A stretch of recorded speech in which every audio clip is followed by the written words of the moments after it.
Hello साथीहरू, स्वागत छ हजुरलाई मेरो मिनी ब्लगमा। यो चाहिँ मेरो घरदेखि देखिने नजारा हो अनि यो चाहिँ मेरो प्लान्टहरू छ। यो चाहिँ म चाहिँ बाबुलाई स्कुल पठाएर चाहिँ बल्ल फुर्सद पाएको छु भिडियो गराउन। सो अब चाहिँ म स्किन केयर गर्न जाँदैछु।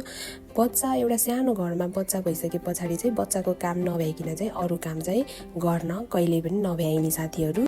म मात्र हो कि साथीहरू, तपाईहरू पनि बच्चाको काम नभ्याइकन अरू काम गर्नुहुन्न कि? म त साँच्चीकै भन्छु, मैले चाहिँ भ्याउँदिनँ। बिहानमा चाहिँ मैले चाहिँ मेरो बाबुलाई स्कुल नपठाउँदासम्म चाहिँ मैले केही काम पनि गर्न भ्याउँदिनँ। बाबुलाई स्कुल पठाइसके पछाडि चाहिँ म पहिला सुरु आफ्नो स्किन केयर गर्छु।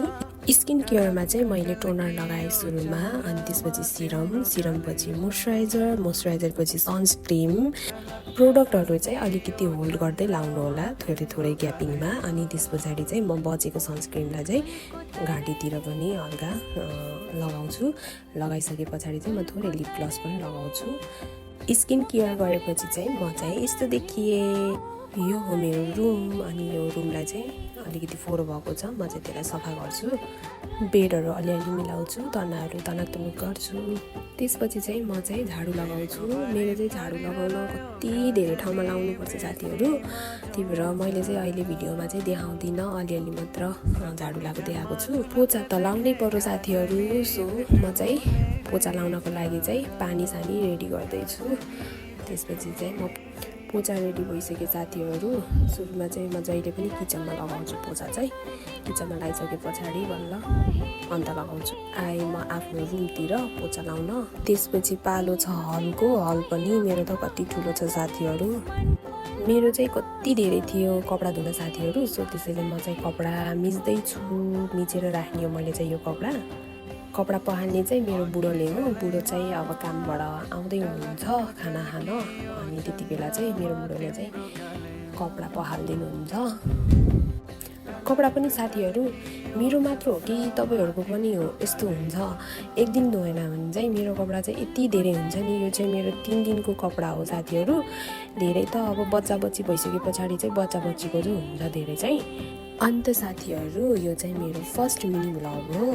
सो साथीहरू कस्तो भएको छ हेरेर साथ दिनु होला। जस्तो भए पनि हजुरहरूसँग मिठो गफ गर्दै मैले आफ्नो कपडा पनि मिचेर भ्याइसकेको छु साथीहरू।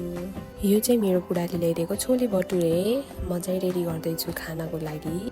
बुढा आइसक्नु भएको थियो, मैले चाहिँ भिडियो गराउन पाएन साथीहरू। सो मलाई चाहिँ यो छोले भटुरे बेसरी मनपर्छ साथीहरू, अनि मेरो बुढालाई पनि मनपर्दो रहेछ। कहिलेबाट थाहा भएन साथीहरू।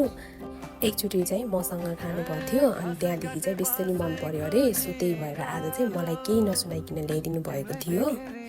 मेरो बुढा र म चाहिँ मिठो गफ गर्दै चाहिँ खाँदै गरेको थिएँ। अनि बुढालाई चाहिँ नदेखाएको भन्नुहुन्छ होला, मेरो बुढा चाहिँ देखि नै खोज्नुहुन्न क्यामेरामा चाहिँ। त्यसपछि चाहिँ साथीहरू मैले खाना पनि खाएँ। खानामा चाहिँ आज मैले चाहिँ तरकारी केही नभएर सिन्की आलु भटमास बनाएको थिएँ। खाना खाएर भ्याइसके साथीहरू, मलाई चाहिँ मान्छे बितेको ठाउँमा भेटघाटको लागि जान थियो। म चाहिँ रेडी भएर निस्किसकेको साथीहरू। म चाहिँ स्कुटीमा जाने हो, मेरो बुढा चाहिँ गाडीमा आउनुहुन्छ।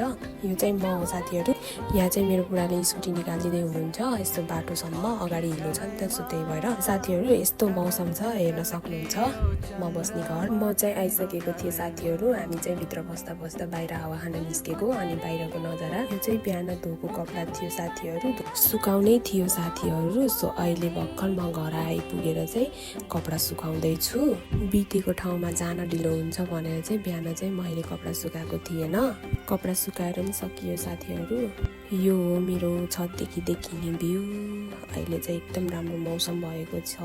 अहिले चाहिँ त्यस्तो खासै घाम पनि लागेको छैन। कपडा सुकाएर सकिएपछि साथीहरू किचनमा आएर चाहिँ म 1 गिलास पानी पिउँदैछु। पानी पिएर सकियो। आजको दिन चाहिँ यसरी गयो साथीहरू। हेरेर साथ दिनुभएकोमा थ्याङ्क यू सो मच।